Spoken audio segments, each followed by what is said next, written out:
Hi, Jessica. Hey Rob, how's it going? It's going great. How are you? I'm doing well. Are you getting to spend much time in the conference? I'm trying to, yes. It's kind of hard with like real life going on around you. It's not the same as if we're in a hotel someplace where. Yeah, that's true. I'm really liking the chat feature though. Yeah, it's been fun. I haven't gotten. I had a bunch of work stuff going on the last couple of days, so today that's finally out of the way, and I'm ready to go and play in the conference a little bit. I even Oh, got good. to drop in on the GC seminar this morning. So. Some good stuff. Yeah, really good stuff. The content is great, and I've been hearing from everybody that we've had on that they're just so impressed with the content and Yes. and the platform. So, tell us a little bit about you for anybody Oh, out there that sure. doesn't know you. They're Yeah. probably sick of me. So, So I'm the marketing director at a firm in Denver, Ireland, Stapleton. And we are missing not having all of our friends here in Denver, but happy to see everybody virtually and online. Um, I am also part of the conference advisory committee, so I was helpful in putting this together early on and taking it remotely as well. So it's been really something else you to guys, see you all of guys this did a come great together. job, and you guys were the hardest working conference committee in show business with I a got to double planning to do. I got to tell you, I have to give a shout out to Jill Hughes, to Kristen Less, and to John Matson. Those folks worked really hard. Our conference co-chairs, our LMA president, they did an amazing job. Christy Perkins as well. This doesn't happen without her, and just an incredible job. They've done amazing. I've gotten to work with them a little bit just in the planning of this portion of things, and just I'm Yes. so impressed at their Yes. organizational skills, and I wish I was half that organized. But Right? anyway, let's get to our guests. Yeah. Today, our first guest is Brenda Plowman, and So we'll bring her excited. on. Hi, Brenda. Hi, Hi, guys. Brenda. Coming to us from Canada. Yep, I'm here attending the conference. Welcome. How's it going? It's going really well. Yeah, what a beautiful day. And I'm It so is. happy to be with you guys. And thank you both for all you're doing. Yeah. Thank you so much for spending some time with us. Yeah, thank you. So I'm going to head out and let you guys talk. So talk amongst yourselves. Thanks, Rob. So, Brenda, how's the conference going for you? It's going really well. Thank you, Jessica, for your work. I think it is definitely a change this year with trying to attend with everything else that's going on. So much easier when we're all together. But Yes. I'm finding it's working, and it's the ability to connect is there. So I'm thrilled that it is, and you guys have done an amazing job. Oh, thank you. Like I said, Jill Hughes, Kristen, and John did an incredible job. I can't take a whole lot of credit because they were moving mountains behind the scenes for sure. So you're finding an opportunity to connect with others. Is it what you thought it would be? I don't really think I had an expectation, to be honest with you. I let go of that, but I'll tell you the first networking series that I attended, and what I heard from people was the same thing as what I felt. So you didn't really know what to expect going into it. Okay. Would it work? Could you connect? And so my first series that I actually ran over because I ended up enjoying it so much that I was late for a meeting with my managing partner and I had to hop off. Luckily, it was with somebody I knew. But what I found was that the time pressure that you're under was a little bit helpful because it got you right to it. And I had an opportunity to connect with some vendors, some other participants, and I'm on the board, so I got a chance to hear from them what they were thinking about the conference. And one of the big pieces that I love about LMA and about getting together is that opportunity to share and mentor and help people find the connections they want. And in my first series of networking, I got that opportunity, which was incredible. Oh, I that's met with great. somebody, I'm at a firm with over 850 attorneys, and this person was at a firm with four, but it's a plaintiff firm. Like four. Yeah, four. Okay. And so she came into it and she was like, I'm not sure I'm going to get value and all the rest of it. And then she told me, well, then I had a chance to tell her about the plaintiff SIG. And I was like, this is cool, right? This is what I like to get out of LMA. So it was a great opportunity. And so connecting with old friends, meeting new people, hearing feedback, that's been good. So yeah, I have connected with people. And That's then of really course great. our sponsors. Yes. I mean, we can't do this without them. It's been nice to see them in the networking, and it's been nice to see the email traffic going back and forth when you visit the exhibit hall.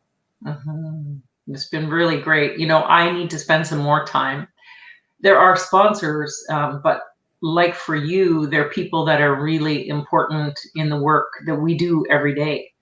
And so that's the piece that I think, you know, I know I'm going to want to spend more time and make sure I have that dedication. So I'm trying to make sure I pop in. I want to learn what's new and exciting. And, you know, I think that's a really good place to find out more about that.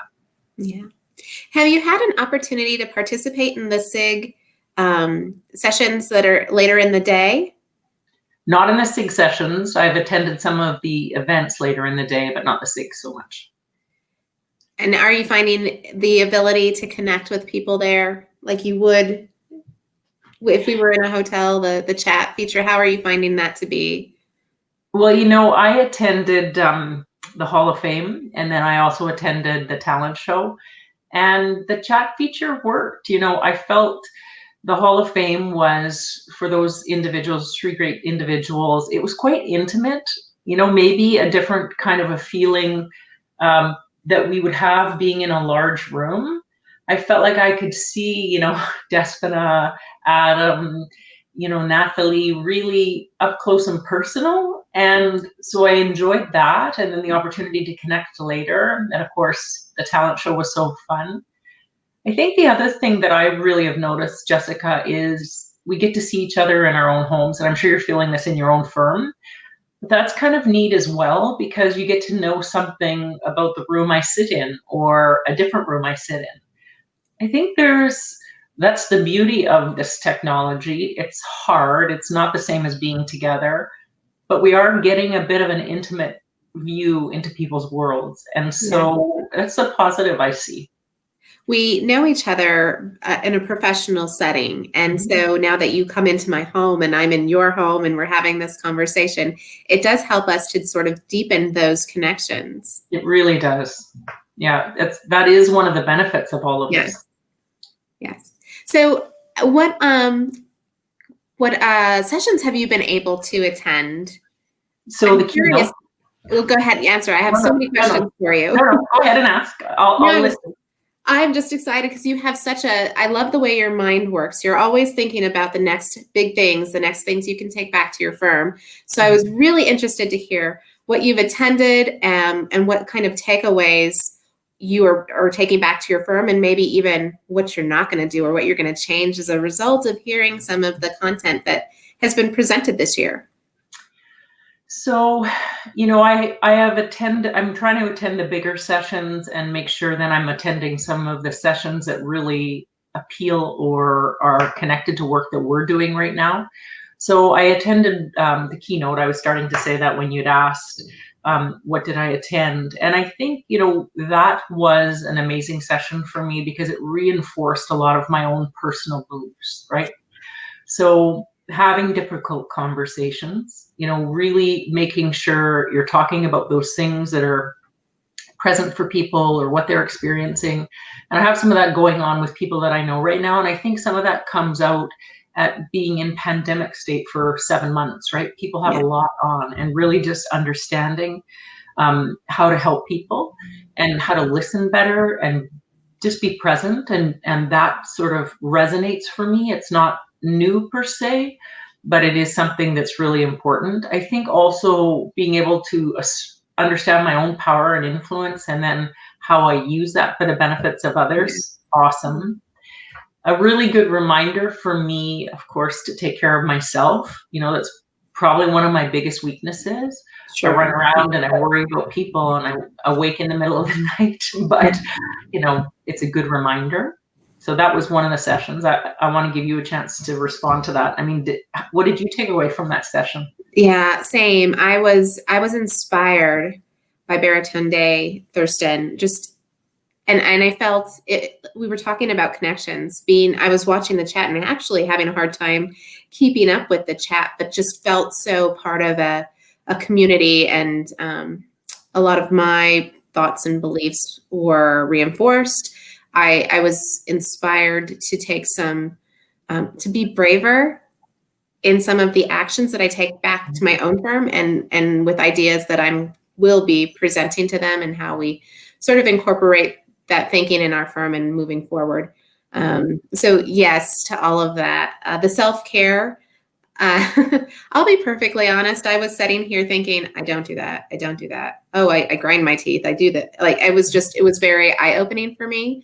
Mm-hmm. So it just tells me that I need to do a better job of self-care. And also, I think that if we sort of keep having this conversation, we'll keep each other accountable on that self-care piece.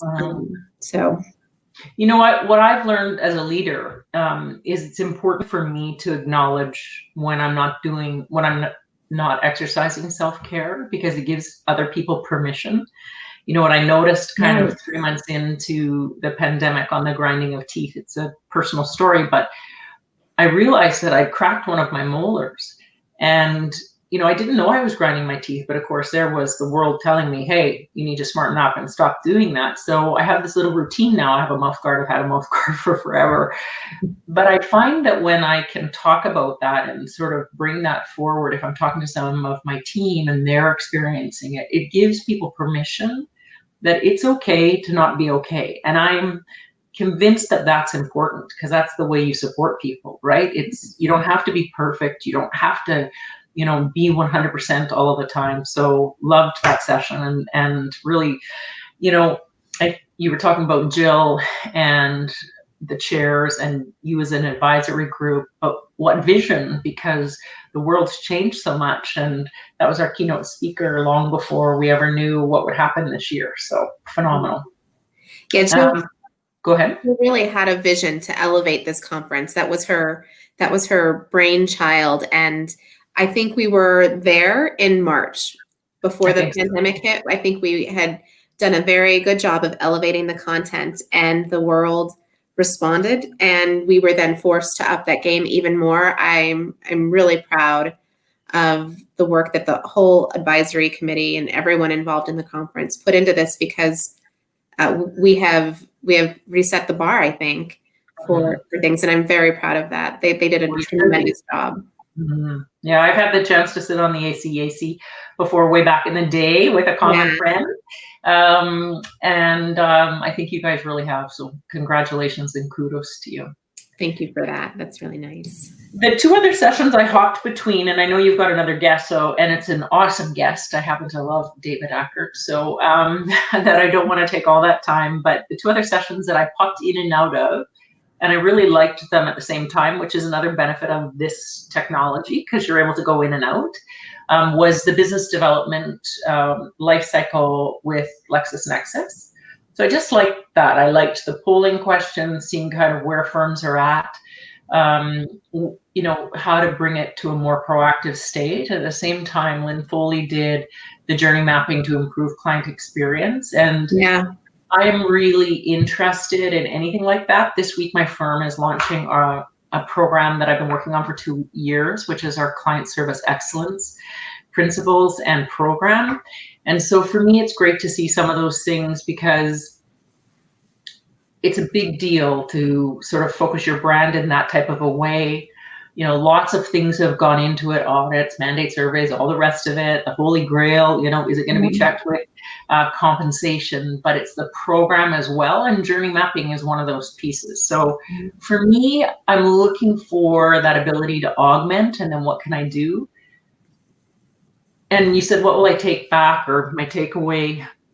One of the things for me, one of the most poignant conversations was that individual who had 4 people and was sort of like, I'm not sure if I'm going to get any value. And I had something to give her, just in knowing something, right? And to be able to know that she'll connect with people, or she'll be able to get ideas. And she talked about 4 people that kind of do the type of work she does in similar firms as her. And I was like, this is awesome.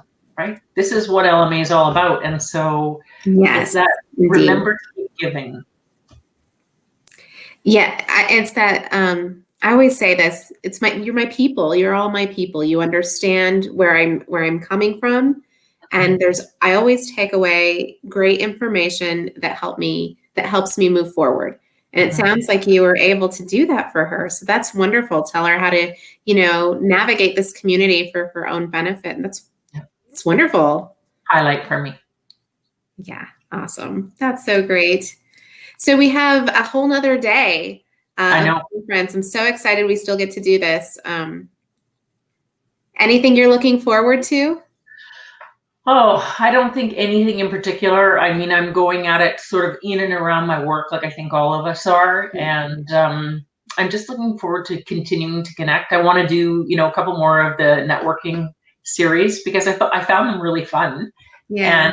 And a big piece of what I still want to do is get to the exhibit hall and make sure I'm making those connections. That's high on my list, and I want to make sure that I do that. So that's so great. Yeah. Well, thanks, Brenda. It was so nice to catch up with you. It's really a treat. It is absolutely my pleasure. I hope, you got everything that you needed today. I just really appreciate you guys doing this, Rob, making this program available, and honestly, all the work of the committee, the chairs, Jill, it's awesome.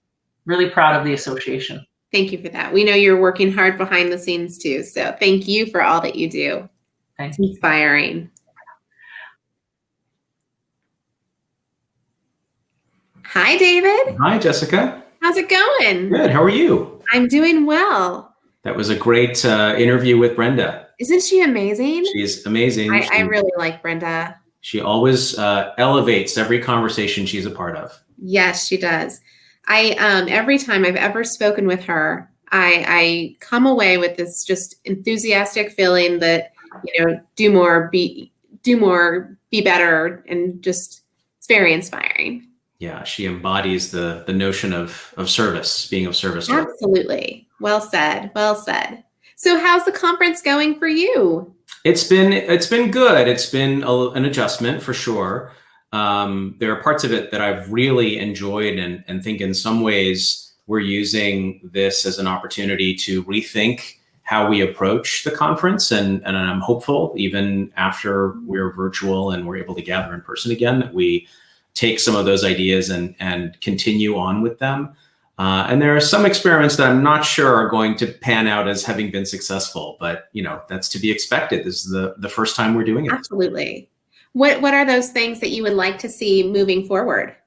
Our brain. Yeah. Well, a few things. So I really, I just stepped out of the GC panel. I like this format of the one-on-one. Yeah. And it really points out to me something that has always kind of bothered me in the back of my mind when sitting through GC panels, which is that they feel sort of stilted. You've got, 5 people on stage, and you've got your moderator, and the moderator asks one person a question and they answer.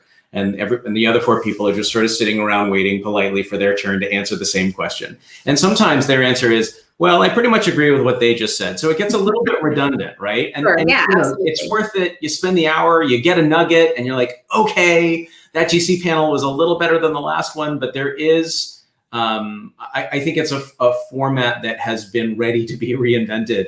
And I really liked what we did here in terms of these short burst interviews. And I'm not sure how you replicate this in person, but the side conversations that are going on in the chat really add a lot to it, right? Where you're seeing people agree and see people throw in suggestions and see people give each other shout outs in the audience. It makes the whole thing that much more dynamic. So it's not just focused on what is the conversation that's happening on stage. There's actually 6 or 7 conversations happening at any moment, and you can really, glean what you will from each of them. Absolutely. I am loving that chat feature. I will say I'm having a hard time keeping up with it. Yeah. But it really does make you feel as much as possible like you're in it together. And I don't know if that's a great way to describe it or not. And it's better than a Twitter hashtag, because that's going to get peppered in with people promoting stuff. And, it's like it sort of distracts you from the conversation. Yeah, I agree. So tell me, Have you heard anything at the conference that you're going to maybe change in your practice? I think you guys do such a great job connecting with people. I mean, I'm a huge fan, and you guys, you incorporate a lot of information and tactics into your coaching, which I would talk about specifically. But what are you seeing that you might incorporate into your programs or take back to Accurate Advisory? Yeah, thank you, Jessica. And I'm a big fan of yours too. So I just, for the record, let's make sure that the mutual admiration is. I guess what I would say is I am observing that something that we've sort of suspected and we've seen emerging over the last several months, people aren't really sure what to lean into right now. Okay. And we're seeing that as a reflection of how budgeting is happening in 2021. People are like, do I even have my whole budget anymore? I'm not really sure I'm never sure what's going to get approved. I'm really not sure what's going to get approved, this year. Yeah. And I can really appreciate that there's a little bit of a reticence in knowing what to look for, what to invest in, and what resources to put in front of the firm in 2021. So I'm sensing a little bit of that echoed not only in the marketplace, but I'm seeing it in the LMA conference as well. And I guess what I would point to as evidence for that, aside from just sort of, listening to conversations with people and listening for what's being said and maybe not being said, is the booth traffic has been a very weird experience. What we've seen is that a lot of people, click on the booth, they grab the code, they leave. And there's always those people who, and it's fine, right? That's the networking for prizes dynamic. Some people come to your booth because they just want their thing stamped so they can go get a prize. It's all good, right? And then some people really are genuinely stopping by because they want to connect with you. They have a relationship with you. And then there's a third category of people who may fall into one of the first two categories, but they're also interested in, whatever it is that you are providing so that they can look to see if that's a resource that would be helpful for their firm.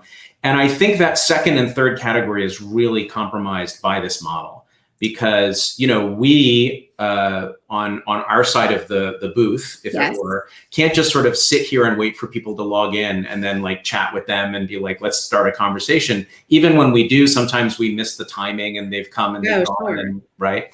So one of the things I love about the LMA conference is, I tend to circulate all over the conference so I can connect with friends like you and really spend a little bit of real face time. Yeah. But being at the booth is helpful too, because someone can come to us and be like, well, I know I have to see David. I want to see David. I haven't seen him all year, and I'm probably going to find him at his booth. Or if I don't find him, I'll find somebody at his team who's going to tell me where he is, right? Yes. All of that's off the board. And so it's a real missing, right? Because so much of what we as sponsors of the conference look for is this opportunity to be able to connect with the community in a way that is structured.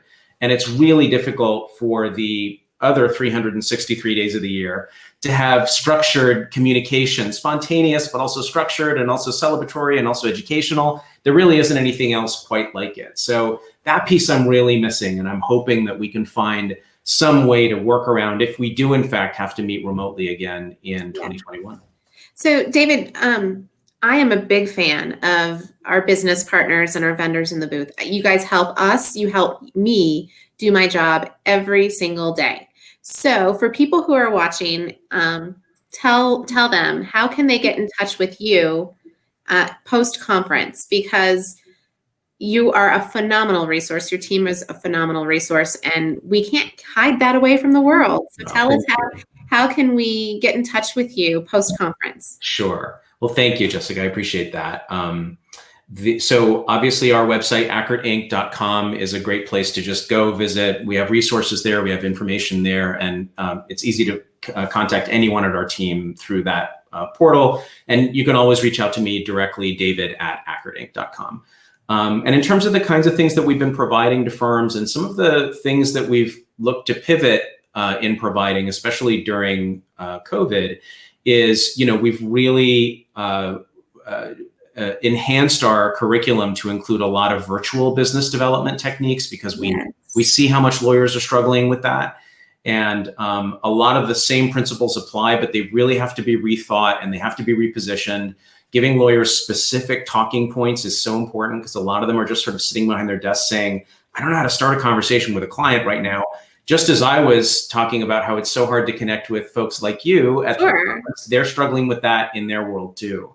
So a lot of virtual business development advice and programming is a big part of our thrust right now. Of course, we continue to provide the pipeline tracking software that your firm uses and so many other firms use to make sure that the lawyers have a way of organizing and focusing their most important relationships so that they are, in fact, putting their energy where it's most likely to yield results. And then we've also been building out dashboards for firms, and I am starting to see a little more appetite for this. So we have a product called Practice Viewer, where we'll build a bespoke dashboard that pulls data from all of the different sources that you're looking at as a marketing director or somebody in marketing. So whether that's pulling your social media data, pulling your CRM data, pulling your Google Analytics, pulling your proposal management data, just all of it being put into one dashboard, so you can start to make business decisions about, oh, you know what, if we tweak this a little bit, we could actually increase firm revenue pretty significantly. And where there's a benefit over, say, Power BI is we build it for you. You just point and say, I want a dashboard that does this. Our developers build it. We come back, we put it in front of you. You're like, it's done. It's here. Here it is, right? That's incredible. Yeah. So that's another thing that I hope people are just aware of as a resource out there, because a lot of folks just don't have the time or the technical proficiency to build their own Power BI dashboard. It ends up being put on the someday maybe list, and there is a way to outsource that. That's awesome. That's good intel. Thanks for sharing that with us. You bet. Well, give you a quick moment here. What's been your sort of biggest takeaway or insight, or the thing that's been most sort of impactful for you so far at the conference? I am very, very impressed with the way we've been able to connect through the chat and through the networking. Yeah. I was not sure about that. I wouldn't say that I'm not an introvert by any means, but I was a little bit skeptical about how that would come together. I love being in a group of people. I get energy from being around you all, and I wasn't quite sure how we would interact. And I'm thrilled just to be able to see people in chat sessions, to go through the exhibit hall and somebody sees you come in and they say, hey, Jessica, nice to see you here. Glad you stopped by. I mean, to me, that's really, it's really energizing. And I like that. I think you were on the chat last night with Roy Sexton. I was moderating LMA's Got Skills. That was so much fun. Yeah. It was more fun than I thought it would be. I really had a good time there.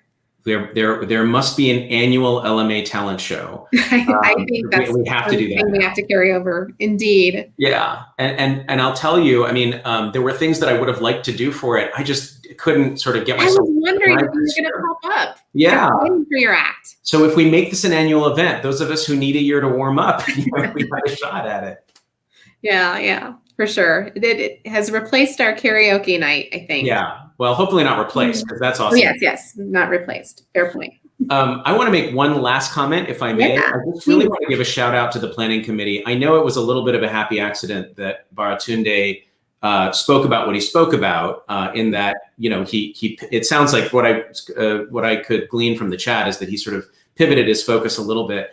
But I found it so refreshing that we had a keynote speaker who, and again, this is no slight to any of our prior speakers. It's lovely when we have, a TED Talk who's going to come and talk to us about something to, get our juices flowing, or an inspirational conversation, or, the Harvard professor who's going to come in and talk about, the trends in the legal industry. All that stuff is great. And I will sit through any of that and always enjoy it. But this was like really refreshing in that it was challenging to listen to. I found for myself my own flurry of emotions, both like cheering him on, but also feeling a little sort of intimidated by the conversation. I found myself going straight from that talk into the D&I SIG and having a conversation with them. And, I'm passionate about the kinds of things he was talking about, but I also find like it really raises a lot of anxiety and cowardice for me of getting involved in the conversation. I feel like, well, who am I to have this conversation, right? Or I'm like, I'm going to put my foot in my mouth if I try to have this conversation. And I found it was so helpful to just like put the keynote front and center and say, hey, here's something we're going to talk about that we've never really addressed head on at an LMA conference. that was really cool. I don't know that we want to do that every year, just because I think, it might be, it might be almost, too controversial to make it a regular theme. And at the end of the day, we're not a D&I organization, exclusively. But this year, man, that was awesome. And I really want to just highlight and give a shout out to all the people that helped make that happen. Thanks for that. We really appreciate it. And I think just to sort of piggyback on what you were saying, he really made it okay to have these conversations. And I think that's inspiring, right? Sure. Because sometimes we don't know where to start, and he made it okay to not know and to just be able to jump in and just start having a conversation with your peers. And he put his cell phone in the chat. Like, who's ever done that before as a keynote speaker, right? He's like, just send me a text if you want to chat. I'm like, that's accessible. Yeah, that's accessibility. That's for sure. Well, David, it's been so good to talk with you. I don't want to see you go. I know. Well, you and I know where to find each other, and we'll catch up somewhere later. It's always wonderful seeing you. Thank you so much for volunteering your time to facilitate this interview, and thanks to Rob for putting this together. Yes, thanks to Rob. You're welcome. And there he is. Thought I'd just drop in real quick and say bye. David, thank you very much. Thank you. Great Always to a pleasure, see you. guys. And see you later. Thanks. You guys did both great interviews, and good luck with the rest of the conference, and we'll see you soon. You too. Thanks, Rob. Bye. Bye-bye.